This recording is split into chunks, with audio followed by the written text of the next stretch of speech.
বৃষ্টি পড়ে টুপুর টাপুর, নদে এলো বান, শিব ঠাকুরের বিয়ে হবে, 3 কন্যে দান।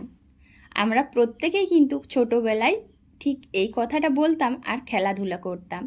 কি বন্ধুরা, ঠিক বললাম তো? আজকেও যেন ঠিক সেই একই দিন। ঘুম থেকে উঠেই দেখি আজকে সেই ছোটবেলার সুন্দর মুহূর্ত, যেটা কবিতাতে বলতাম। আজ কিন্তু সকালবেলায় সূর্যি মামা না, ইন্দ্রদেবের দেখা পেয়েছি।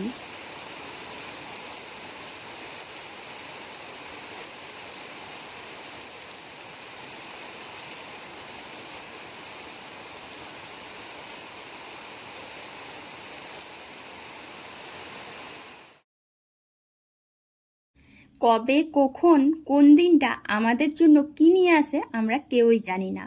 এই যে দেখো, গ্রামের জীবনযাত্রায় যেখানে প্রতিদিন আমরা জলখাবারে মুড়ি ছাড়া বিশেষ করে আর কিছু খাই না, সেখানে আজ এত ভরা বর্ষার মধ্যেও চলে এসেছে ইডলি আর বড়া নিয়ে। তো ইডলি বড়া বলতে এগুলো কিন্তু বাড়িতে বানানো হয়নি। আর আমাদের গ্রামে জানো তো, এই কদিন ধরে একজন ইডলি বিক্রি করতে আসছে। এর আগেও 2-1 দিন কিনেছিলাম, আর আজকে যেন এই বৃষ্টির মধ্যেও নিয়ে এসেছে।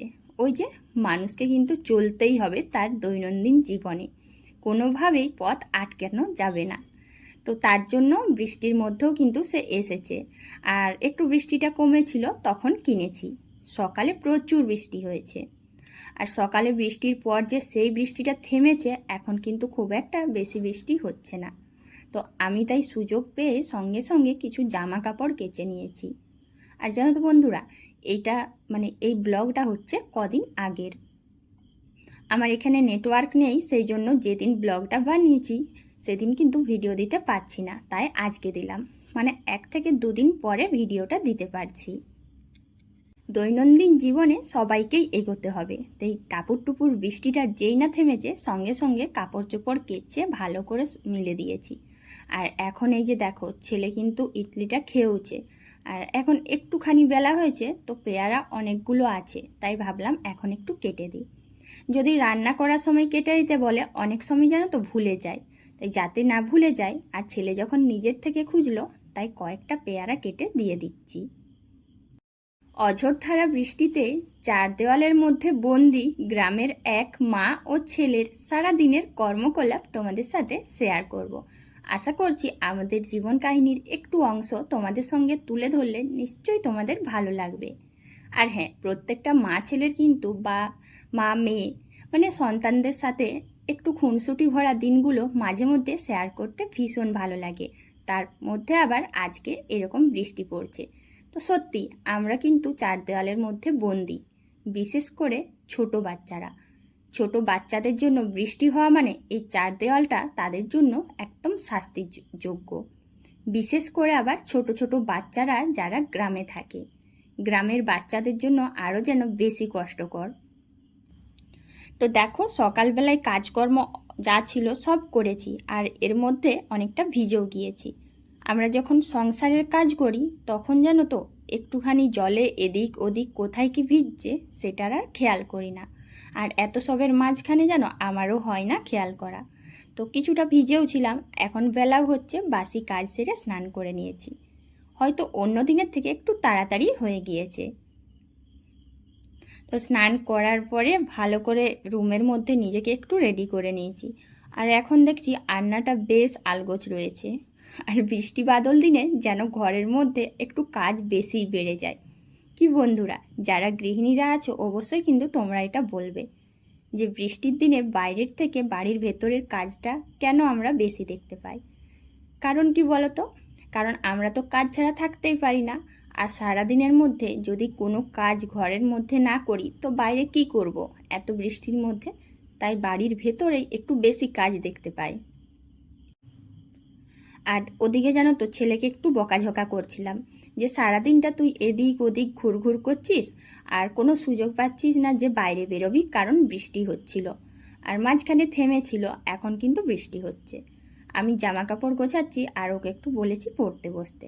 তো পড়তে বসেছে, আর আমার সাথে শাড়ির গল্প করছে। তোমরা জানো তো, ছেলেটা আমার মাঝে মধ্যে বলে যে অনুষ্ঠানে এই শাড়িটা পরো, ওটা পরো। আর আজকে আজকে কিন্তু দারুণ একটা কথা বলছে। এই যে আমি আন্না গোছাচ্ছি, ও কিন্তু পড়াশোনায় মনটা কম দিয়ে আমার এই বকানি দেখে আমার সাথে তাল দিচ্ছে। ছেলেটা আমার আজকে গল্প জুড়েছে শাড়ি নিয়ে, আমিও ভাবতে পারিনি। তো আমার ছেলে বলে যে মা, তোমার ওই শাড়িটা বেশ সুন্দর লাগছে, যতগুলো আছে ওই যে খয়েরি শাড়িটা, ওই খয়েরি শাড়িটা তার খুব ভালো লেগেছে। আর তার সাথে আবার এটাও বলছে যে মা, তোমার এই শাড়িগুলো বহু বছর ধরেই আন্নাতে আছে, কেন ছিঁড়েনি, কেন তুমি অন্য শাড়ি পরোনি? তো তোমরাই বলো বন্ধুরা, ছোট বাচ্চাটাকে কি উত্তর দিই? আমাদের যে সমস্ত জামা কাপড়গুলো খুব ভালো থাকে, আমরা কি সেগুলো আরও বাদ দিয়ে অন্য নতুন কিছু করতে পারি, কিনতে পারি না? তো আমার জানো তো অনেক জামা কাপড় মানে প্রায় প্রত্যেকটা জিনিসে খুব কমই ছিঁড়ে, যার জন্য অনেক দিন ব্যবহার করতে পারি। শুধু যে আমি তা না, অনেক মেয়েরাই রয়েছে এরকম স্বভাবে, যে জামা কাপড় যতক্ষণ না খুব পাতলা হয়ে যাচ্ছে, রং উঠে যাচ্ছে বা ছিঁড়ে যাচ্ছে, ততক্ষণ পর্যন্ত ব্যবহার করে, যতক্ষণ পর্যন্ত আমাদের ব্যবহারের যোগ্য থাকে। আর আমিও কিন্তু তাই। তাতে আমার জামা কাপড় খুব বেশি কেনা হোক বা না হোক, যতক্ষণ জিনিসটা ভালো থাকবে ততক্ষণ আমি তাকে মূল্য দিতে চেষ্টা করব। তো যাই হোক, ছেলের সাথে একটু এটা ওটা নিয়ে আলোচনা করে রান্নাটা ভালো করে গুছিয়ে নিলাম। যে সমস্ত বন্ধুরা আজকে আমার ভিডিওটা দেখছো, এই টাপুর টুপুর বৃষ্টির দিনে তোমাদের সবাইকে জানাই অনেক অনেক স্বাগতম গো। আর তোমরা সবাই কেমন আছো? আমার এই ভিডিওটা যে প্রান্ত থেকে যে সমস্ত বন্ধুরা দেখছো, আশা করছি ভালো আছো। আমিও খুব ভালো আছি। আর আজকের ভিডিওটা আমাদের মা ছেলের কার্যকলাপ নিয়ে, আশা করছি তোমাদের ভালো লাগবে। সবাই প্লিজ পাশে থেকো আর পুরো ভিডিওটা দেখে একটুখানি কমেন্ট করো। ভাতটা বসিয়ে দিয়েছি আর খাবার খেয়েছি, পুজোও হয়ে গিয়েছে। তো তারপর দেখলাম যে না, ছেলের কোনো সাড়া শব্দ পাইনি। এসে দেখি বসে আছে, বলে মা পড়া হয়ে গেছে। তারপর যেই না বললাম যে দেখি ধরবো, তখন বলে দাঁড়াও দাঁড়াও দিচ্ছি। তো এত সবের মাঝখানে আমার মাথাটা গরম হয়ে গেছে, তাই বললাম যে তাড়াতাড়ি পড়াটা দিবি তো দে, না হয় চলে যাচ্ছি, যেগুলো মায়েরা বলে থাকে। আর বইটা নিতে নিতে তোমরা দেখতে পাচ্ছ যে ও ওদিকে কিন্তু চিন্তা ভাবনায় পড়ে গেছে যে পারবে কিনা। আজকে সারা দিন মনে হয় বৃষ্টি পড়বে। দেখো আমার ওইদিকে যে জানালাটা রয়েছে সেটাতেও কিন্তু বোঝাচ্ছে যে বৃষ্টি পড়ছে। আর এই বৃষ্টির দিনে জানো তো আমার ভালোও লাগে, আবার কিছু কিছু সময় খারাপ লাগে। কারণ আমরা গ্রামের মানুষেরা একটু যদি বাইরে না বেরোতে পারি, মনটা উসখুস করে। দূর, বাইরে একটু ঘুরতে পারছি না, বেরোতে পারছি না, কিছু কাজ করতেই পারছি না, কেমন কেমন একটু লাগে। তবুও অনেক সময় জানো তো বাইরের কাজ করতে গিয়ে ভিজে যায়, যেমন হয়েছিল সকালবেলায়। হয়তো দুপুরেও হতে পারে, তবে যদি বৃষ্টি থেমে যায় এরকম হবে না।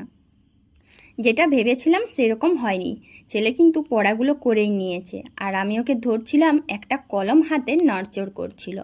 তাই সেই কলমটা যাতে অন্যমনস্ক না করে হাত থেকে ছাড়িয়ে এখন পড়াগুলো আবার ধরছি। কি হয় বলো তো বন্ধুরা, ছোট ছোট বাচ্চারা যে পড়াগুলো করে সেগুলো যদি আমরা একবার ধরে নিই, তাহলে ওদের জন্যও ভালো, যে পড়াটা ঠিকঠাক করে মুখস্থ হয়েছে কিনা ওরাও বুঝতে পারবে, আমরাও সাথে এটা ঠিক করতে পারবো যে হ্যাঁ, ছেলেটা পড়াশোনা ফাঁকি দিচ্ছে না। তারপর ছেলের সাথে একটুখানি গল্প করে বাইরের দিকে বেরিয়ে দেখলাম না, বৃষ্টি তো এখন পড়ছে না, খুব হালকা হালকা বৃষ্টি পড়ছে। আর এইদিকে দেখো, আজকে দুপুরের মেনুতে করব ডিম আর আলুর তরকারি, কাঁকরোল ভাজা, পটল ভাজা। জানো তো বৃষ্টি বাদল দিনে খুব বেশি রান্না করতেও ইচ্ছে করে না, কারণ কারেন্ট থাকে না আমাদের গ্রামে, যদিও আজকে কিন্তু লাইন রয়েছে। আর হ্যাঁ, তোমাদের সাথে তো এই জিনিসটা শেয়ার করাই হয়নি। 2-4 দিন আগে থেকে জানো তো আমাদের বাড়িতে একটা নতুন অতিথি এসেছে, এই যে মিউ মিউ করছে। জানি না গো কারা কি করেছে, তো যাই হোক, কোনো বাড়িতে হয়তো বিড়াল বাচ্চা হয়েছিল, আর তারা যেন তো মুক্তি পাওয়ার জন্যই আমাদের বাগানে ফেলে দিয়ে এসেছিল। সেই বাগান থেকেই এটা আমাদের পেছন পেছন এসেছে বাড়িতে, বা অন্য কোনোভাবে এসেছে কিনা জানি না।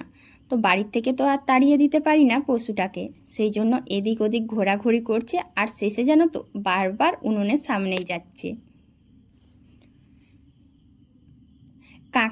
কাঁকরোলটা অনেকটাই দেখতে উচ্ছের মতো, কিন্তু খেতে স্বাদটা দারুণ। কারা কারা কাঁকরোল খেতে পছন্দ করো বলো তো একটু। যারা কাঁকরোল খেতে পছন্দ করো কমেন্ট করবে। আর এদিকে ডালটা তো করেই নিয়েছিলাম, সেই জন্য ডালটা একটু ভালো করে ছুঁকে নিচ্ছি। তো প্রিয় বন্ধুরা, তোমরা সবাই কিন্তু একটা লাইক দিয়ে দিবে, কারণ তোমাদের একটা লাইকেই আমাকে ভিডিও করার অনেকটা উৎসাহ দেয়। সাথে কিন্তু কমেন্ট করতেও ভুলবে না। আর আজকে দুপুরে রান্নাবান্না তো করেই নিচ্ছি, তার সাথে কিন্তু এটাও বলি, ভীষণ বৃষ্টি হচ্ছে, একটু মন খারাপ যে বেরোতে পারছি না। সবচেয়ে বেশি হচ্ছে আমার ছেলেটা বারবার দরজার কাছে আসছে, মা বৃষ্টি থেমেছে, সাইকেল চালাবো। ব্যাস এইসব আমাদের গল্প চলছে। এক দুবার তো বলেই ফেলছে যে মা বৃষ্টির দিনে জানো তো, যেন মনে হচ্ছে আমাকে কেউ ঘরবন্দি করে রেখেছে। তো দেখো, দেখতে দেখতে দিনটা কেটে গেল, চলে এলো দুপুরবেলা। আর এখন সবার খাওয়া দাওয়া হয়ে গেছে, এখন কিন্তু আমি খাবো। আর আমি কেন খাইনি বলো তো, বাসন কোসন কিছু ছিল সেইগুলো ধুয়ে নিয়েছি সবাইকে খেতে দিয়ে। এখন শেষে আমি খেতে বসেছি, তার সাথে বলি যে খিদেটাও ছিল না। তো এখন খাবারগুলো খেয়ে নিই, আর তোমাদের সবাইকে জানাই টাটা। সবাই ভালো থাকো, সুস্থ থাকো।